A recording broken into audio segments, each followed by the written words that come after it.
General Parvez Musharraf होरां दे खिलाफ गद्दारी दे मुकदमे विच सजाए मौत उत्ते भरवीं बहस जारी है। एक तबका इस सजा नूं इंसाफ दी जित कह रहा है ते एक इस फैसले नूं इंसाफ दा कतल कह रहा है।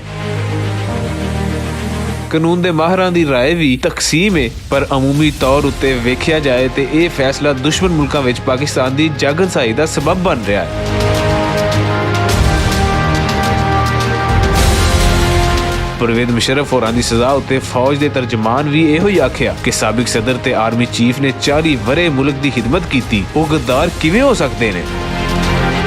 मुल्की हवाले नाल अदालती फैसले बारे कुछ भी किया जा सकता है, पर जिस बहादुरी नाल परवेज मुशर्रफ होरी हर महाज उत्ते पाकिस्तान दा मुकदमा लड़दे रहे ओदी मिसाल नहीं लभदी। खास तौर उत्ते उन्हां भारती फौरमा उत्ते मुल्की मौकफ दा दिफा चंगी तरह कीता। अल्हम्दुलिल्लाह पाकिस्तान फौज बहुत ताकतवर फौज है। आपकी फौज हमारी फौज से बड़ी ज़रूर होगी, लेकिन गलत फहमी में आप ना रहे।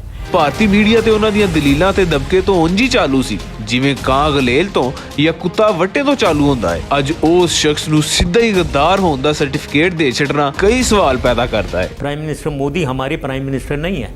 अगर रेड लाइन वो कोई सेट करते हैं वो हम उसको कुछ नहीं समझते हैं।